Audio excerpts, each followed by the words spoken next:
2 days in jail. That's the time a woman served for causing a fatal accident in Sheraton County. Now, the victim's family wants to stiffen the penalties for other careless drivers in Missouri. In this Target 8 investigation, KOMU8's Courtney Tesno looks at why this family isn't giving up.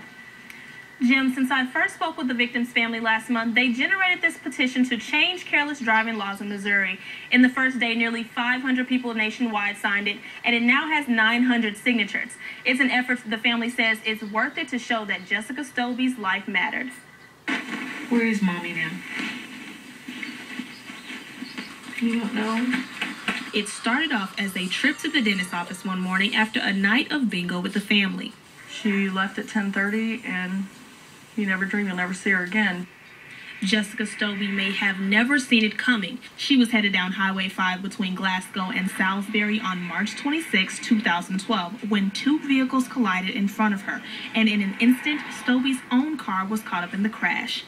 In a blink of an eye, one family's life was changed forever. He told me, he said, "I'm sorry to tell you, but your daughter Jessica was killed in a car accident." The accident reconstruction report says that Stobie only had 1.23 seconds to react before the second car collided with her car, crushing the driver's side completely. The report says Stobie may not have had a fair chance to react because of one driver's careless and imprudent driving, one life cut short, and another never given a chance. She was due the last week of June, and she died the last week of March. Jessica was 6 months pregnant with Alexander Nathaniel. I was really looking forward to the baby being born, giving me my first grandson. She was so excited. She was so proud of her baby bump. She liked to show it off all the time.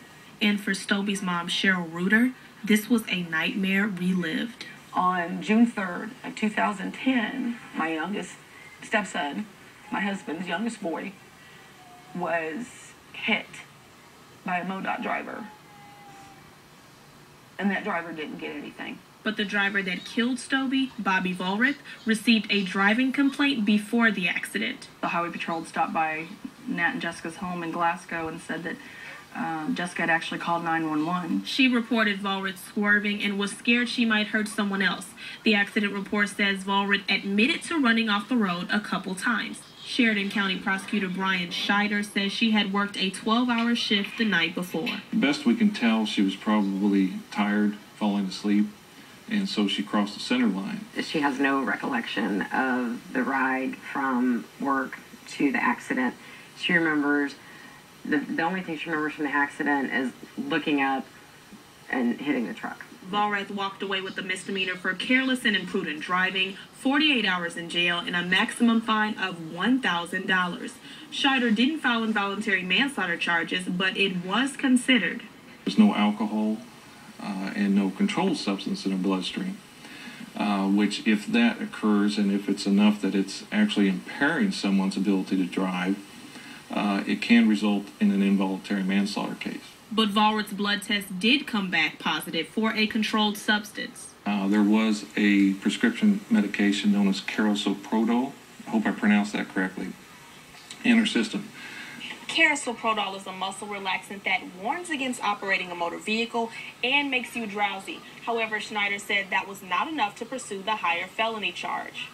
So even though we know there's at least some amount, enough to trigger the positive test in her system, we don't necessarily know enough to prove she was actually impaired by that substance on that particular date at that particular time. The laws need to change where careless driving is concerned, and it's not right.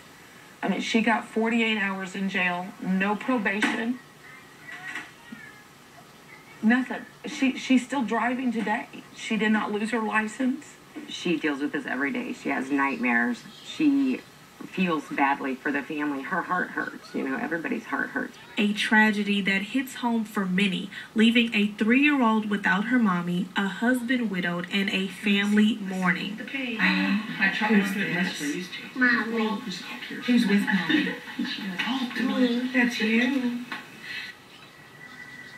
The petition, which pushes for harsher punishments for careless driving that results in death, is on its way to the Senate, House, and Governor Jay Nixon to be reviewed. The family hopes to name it Lily's Law after Jessica's daughter, Lillian.